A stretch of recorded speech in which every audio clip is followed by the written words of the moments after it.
Okay, soalannya bilakah zaman kegemilangan yang dimasukkan tadi? Para ulama hadis setakat yang saya temui, dia kata zaman kegemilangan ni merujuk kepada kurun ketiga hijrah. Kurun ketiga hijrah, 200 ke 300, 200 ke 300. Dan lepas 300 tu ada sebagai ulama kata statik, dan berlaku penurunan selepas itu dari segi apa, kegiatan atau perkembangan tu. Allah, saya tahu Abbasiyah lah, Abbasiyah 200 lebih Abbasiyah. Zaman Imam Ahmad kan dia kena sebat tu kan, Imam Khalifah tu. Dan itu menarik juga bila saya sebut zaman Khalifah tu, saya teringat bahawa zaman tu kan dia bawa fahaman Mu'tazilah, dia paksa kan. Tapi ilmu hadis terpelihara dan terjaga. Itu hebat sejarah pemeliharaan, tak tergugat. So kegemilangan yang disebut tadi ialah pertama sebab apa? Sebab dia mewarisi segala khazanah kurun pertama, kedua tu, dan segala langkah yang dipanggil kaedah mengkritik dan menilai. Dan kemudian dimajukan dengan cabaran-cabaran baru. Dan satu maklumat yang penting lagi yang perlu diketahui oleh kita semua, yang saya lupa sebut tadi, alhamdulillah saya teringat, sebab sahabat kita peringat, iaitu semua hadis telah selesai ditulis dan tersimpan dalam bentuk bertulis di kurun ketiga hijrah. Ini diakui oleh ulama kurun keempat hijrah. Bukan kita cerita sahaja. Kalau diakui. Kalau sebelum tu yes, sebelum zaman kurun pertama, kurun kedua, nak masuk kurun ketiga, awal kurun ketiga, memang ada hadis yang dipanggil berlegar. Dia tak hilang, dia berlegar dalam keadaan riwayat mulut ke mulut, berlegar. Kemudian dia ditangkap, dia diikat, igat-igat, dia ditangkap, ditulis dan tersimpan. Selesai kurun ketiga, bahkan pertengahan, bahkan zaman itu, semua telah ditulis. Jadi saya teringat ada orang kata begitu. Saya beri jawapan Imam Baihaqi sebut. Imam Baihaqi sebut, tak ada pada saya, dalam bentuk penulisan.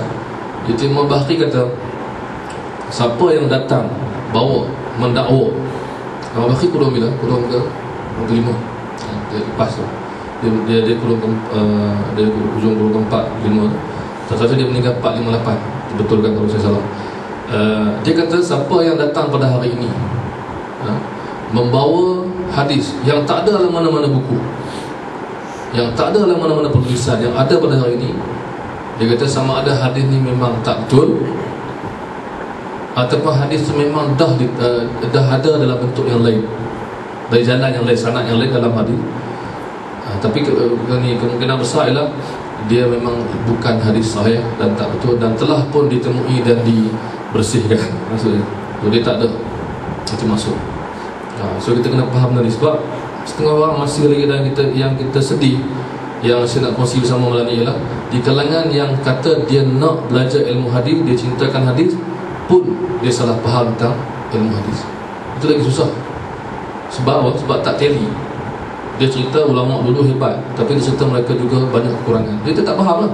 Kalau kita kata mereka hebat, kita kena cerita mereka telah buat kerja dan tugas yang lengkap, dengan bukti, dengan apa semua. So ini andaian. Sebab tu dia panggil andaian akal pemikiran ni memang banyak dalam kalangan kajian moden. Tapi adakah dia, contoh macam anti hadis lah, kalau kita boleh bincang bila-bila masa tentang apa sebenarnya hujah anti hadis, hujah akal, hujah andaian, tekaan. Contoh dia kata apa, saya pernah baca dalam salah satu buku yang telah pun diharamkan dalam Malaysia oleh KDI yang diharamkan. Saya pernah baca dulu kat Jordan, buku terjumpa, saya baca. Dia kata macam mana mungkin Imam Bukhari boleh hafal lebih kurang 600,000 hadis. Hujah dia apa? Dia tak dihafal. Saya tak dihafal. So saya kata tak logik. Saya tengok orang boleh berenang laju, tak logik. Sebab saya tak boleh berenang. Takkan macam tu hujah. Sedangkan dia salah faham. Kalau orang tanya kita, Ustaz, betul ke Ustaz, Imam Bukhari boleh hafal 600,000? Saya kata maksud hafalan sini kena perincikan. Maksud hafalan pertama, bukan dihafal tiba-tiba serentak 600,000. Itu pertama. Yang dihafal tempoh masa yang lama. Dia belajar hadis full time. Kita belajar hadis time to time, time after time tau. Yang kedua, hadis 600,000 tu ada pengulangan. Bukan 600,000 yang berlainan, ada pengulangan 600,000. Yang ketiga, dalam cara dia menghafal, dia juga menulis, dia juga mencatat. Maksud terpelihara benda tu. Bukan maksud dia hafal 600,000, tak ada rekod langsung. Imam Ahmad lagi dahsyat, 1.5 juta riwayat dia hafal, 1.5 juta hadis. Kita kata macam mana orang hafal? Dia ada filing yang cantik. Anak dia kata dia ada susunan yang cantik, buku-buku dia tulis tu. Dan dia ada penghafalan yang baik. Dan dia 40 tahun mengembara untuk hadis full time, 40 tahun. Jadi pengalaman dia, usaha dia, pengulangan dia. Seperti Imam Bukhari, orang tanya dia, bagaimana engkau boleh menghafal hadis banyak? Dia kata ada 2 syarat. Orang tanya, soalan dia apa ubat untuk menghafal? Dia pun bagi. Dia tak bagi apa tu soda lah. Dia bagi ubat dia. Pertama, tu soda pun ubat juga kan. Tapi dia kata pertama ialah minat yang mendalam, keinginan, nahmah. Maksudnya sekira obses lah, betul-betul nak. Yang kedua, pengulangan dan pengulangan. Inilah yang pakar-pakar hafazan barat lah, pakar-pakar hafazan ya. Pakar-pakar memori dia bagi kan. Tony Buzan dan adik dia tu, dia kata apa? Pengulangan dan minat. Itu je, sama. Sebab tu saya pernah tulis dalam blog saya, antara Tony Buzan dan Imam Al-Bukhari, adakah persamaan? Lain banyak lah, tapi kat persamaan ada, iaitu syarat menghafal tu sama. Ada disebut apa? Association apa semua, mesti ada cara tulis, cara apa, sama. Jadi mana usaha. Jadi orang yang andaian akal kita tak boleh terima, mereka ada bukti. Itu maksudnya. Yang tadi andaikan ada hadis yang ada kes yang berlaku, saya teringat ada satu hadis ditemui sanad yang dhaif sepanjang zaman. Tiba-tiba kurun ke-4 Hijrah, ada orang jumpa sanad yang okey. Ada. Ni sanad. Jadi seolah macam hadis ni sanad, ada masalah nama-nama periwayat tu dijumpai dengan cara yang dhaif, yang ada masalah. Sepanjang zaman, kurun pertama, kedua, kurun keempat jumpa sanad lain, ataupun ada orang highlight sanad yang lain yang okey. Jadi ada orang tertipu, dia kata hadis ini dah okey balik. Ya, macam mana hadis yang tak okey 3,300 tahun jadi okey tahun keempat, kurun keempat? Rupanya cek balik, rupanya sanad tersebut tak wujud dalam dunia sebenar. Sanad tu hanya sanad yang tersilap tulis. Sampai tahap tu detail. Cuma bukan main-main lah. Tapi orang yang tak tahu benda ni, sebab tu saya kata dia antara objektif kita ialah menghormati dan mengagumi imam-imam ni dengan bukti. Sekarang pun kita nampak sekurang-kurangnya sikit lah, insyaAllah saya harap saya tunjukkan dan yang hadir boleh nampak ketelitian ulama hadis. Bukan sesuka hati dia kumpul-kumpul. 16 tahun buat Sahih Bukhari, Sahih Muslim, Imam Muslim susul lebih kurang 15 tahun. Sama Jami' Tirmizi, Imam Tirmizi kumpul lebih kurang 10 tahun. Ini bukan 10 tahun duduk tidur. Ini dia 10 tahun. Hasil dia bukan hasil yang remeh-temeh kan. Dan Imam Bukhari pula, dia kadang terjaga waktu malam, teringat satu poin, satu benda, dan dia bangun dan tulis. Sampai tahap tu dia dengan ilmu. Dan setiap kali nak masukkan hadis, dia solat 2 rakaat minta petunjuk kepada Allah. So ini bukan benda kecil. 16 tahun dengan idea seperti itu, dengan amalan begitu. Sebab tu kata hasil dia baik. Ada orang kata itu kami tahu Ustaz, dia buat 16 tahun, dia hebat semua. Tapi hasil dia kalau kita kaji, memang kita tahu hebat. Kita tak kaji pun kita takkan tahu. Kalau kita beli Sahih Bukhari, letak dekat almari, tak ada apa.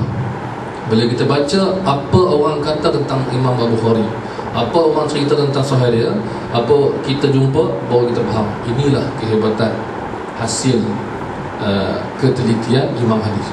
Itu maksud saya. Maksud juga Yahya bin Ma'in, orang tak tahu Yahya mana ni kan. Kita tak tahu dia. Bila kita tahu apa dia buat, kita kata inilah imam yang menjaga hadis Nabi. Sebab tu sebagai ulama kata penjaga dunia ialah ulama hadis. Dia naikkan taraf maksud sampai ke tahap penjaga langit malaikat, penjaga dunia ulama hadis. Sampai hebat. Tapi kalau kita tengok ini puji melambung ni, maksudnya kita tak tahu sebab. Akhirnya kita faham sebab. Itu maksud. Sama juga dengan ilmu tafsir. yang memelihara maksud Al-Quran ialah ulama tafsir. Bila kita belajar baru kita tahu siapa mereka dan apa yang mereka buat, susah payah mereka dan sebagainya. Tak ada orang test, mereka telah pun diuji. Maksudnya diuji di kalangan mereka sendiri, diuji oleh orang yang tak tahu, orang jahil, diuji oleh keadaan dan masyarakat. Dia telah diuji dan dia berjaya melepasi ujian tersebut. Macam mana hadis itu sampai pada kita melalui banyak liku-liku sampai kepada kita hasil pemeliharaan ulama-ulama ini. So kalau orang tanya kita siapa yang pelihara hadis, ialah umat Islam, khususnya ulama-ulama hadis. Bukan semua sama, tapi keseluruhannya mewakili imam-imam hadis yang terkemuka. InsyaAllah esok saya harap ada sahabat boleh ingatkan saya dalam Facebook. Saya akan bawa ataupun saya akan kongsi nama-nama yang popular, yang patut diketahui oleh penuntut ilmu hadis. Bukan maksud popular telah semua orang tahu kan, tapi siapa yang nak belajar. So saya anggap malam ni kita dah selesai separuh daripada persediaan untuk kita kenal dan mendalami ilmu hadis. Tinggalnya apa? Tinggal pada kita nak sambung ke tak maksudnya. Selepas ni kalau siapa yang nak sambung, insyaAllah kita bagi step by step. Kalau siapa yang nak teruskan program, kita buat level seterusnya. Dan kita akan buat bengkel. Kalau ada rezeki selepas beberapa tahap, kita buat bengkel supaya boleh kita mencari sendiri. Contoh mudah lah, kita buat bengkel cari hadis dalam Yahoo, contoh dalam Google. Sebagai hadis, semua buka internet cari Google, jumpa tak? Contoh mudah. So, tapi untuk sekarang ni ialah itu yang saya nak kongsi. Ada soalan lagi kalau ada kongsian yang baik, iaitu bagaimana Imam Al-Bukhari dan Muslim mengumpulkan buku mereka, hadis mereka, adakah bersama atau sebagainya. Setakat yang kita tahu dalam sejarah disebutkan bahawa mereka buat masing-masing, tapi mereka pernah bertemu selepas itu. Itu yang dikatakan Imam Muslim pernah belajar dengan Imam Al-Bukhari. Sebabnya Imam Al-Bukhari merantau dan dia sampai balik ke tempat yang Imam Muslim ada, dan dia buat kelas diikuti oleh Imam Muslim. Ketika dia jumpa itu, Imam Muslim telah pun selesai buat Sahih Muslim. Itu hubungan dia. Itu hubungan. Sebab tu ada orang heran yang timbulkan persoalan mungkin kenapa tak ada hadis untuk Imam Muslim ambil daripada Bukhari ke apa ke, isu-isu yang timbul. Kerana mereka jumpa setelah Imam Al-Bukhari siap Sahih Bukhari dan setelah Imam Muslim siap Sahih Muslim. Tapi yang menariknya, pemilihan, syarat-syarat pemilihan sama, dari segi umumnya sama. Itulah yang diikuti oleh semua ulama zaman tersebut. Lebih kurang sama saja.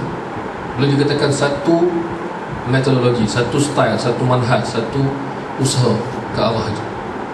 Sebab tu kita jumpa banyak juga hadis yang sama kan. Dalam Bukhari pun ada hadis tu, dalam Muslim pun ada hadis tu. Secara tak disepakati, tak dijangka, maksudnya tak merancang terlebih dahulu maksudnya. Itu maksud. Ditulis berasingan, disusun berasingan, tapi di zaman tersebut memang sama cara penyusunan. Saya minta maaf kalau apa saya cakap ni mungkin terkurang level, terlebih level yang hadir. Tapi cerita mudahnya ialah malam ni kita dah pun mengetahui beberapa panduan tentang asas ilmu hadis yang diperlukan oleh seorang yang nak mendalami. Jadi kalau kita dah tahu asas ni pun dah memadai kalau untuk peribadi dan untuk berkongsi dengan kawan-kawan dan saudara. Kalau nak lebih lanjut, insya-Allah kita akan bantu dan bagi panduan. Bukan maksud kita pandai, tapi kita menggunakan kitab-kitab para ulama yang mencadangkan. Tapi benda yang saya beritahu ni, bagi saya perlu ada dalam diri orang yang nak belajar hadis, orang yang mencintai hadis, orang yang nak ambil tahu pasal hadis, dan orang yang nak berdakwah ke arah hadis. So dua benda kita dapat malam ni, tentang periwayatan dan sejarah dia, dan tentang disiplin kandungan hadis dan isu-isu berkaitan. Saya harap setakat ni semua dapat kita gunakan apa yang ada. Dan insyaAllah malam esok saya harap saudari boleh bertahan datang juga malam esok. InsyaAllah. Kalau tak dapat datang, pastikan alat rakaman datang. Itu maksud. Sebab kita nak kongsi sama-sama dengan kawan-kawan kita yang tak dapat datang, yang nak datang tapi tak dapat datang. Mungkin yang ada juga beritahu saya. Jadi malam esok insyaAllah sebagai beritahu lebih awal, Ustaz Muhammad Anaruddin, yang saya anggap sebagai guru saya, bukan kawan. Dia senior saya kat Jordan, tapi dia guru saya. Maksud dia lah yang mengajar saya banyak Ustaz Ilmu Hadis dan lain-lain. So alhamdulillah dia ada masa untuk datang pada malam esok. Dia akan cerita dua benda lagi, iaitu sebenarnya macam mana kaedah nak nilai sahih atau dhaif atau sebagainya. Dan yang kedua, bagaimana nak nilai periwayat tersebut okey ke tak okey, diterima atau tidak. InsyaAllah kita harap ini sebagai usaha awal, dan saudari boleh Muhammad boleh sampaikan lagi kepada siapa yang berminat. Sebab inilah ilmu. Saya bercakap pada sebahagian, dan tuan-tuan lah yang menjadi penyebar kepada orang yang lain. Saya minta maaf kalau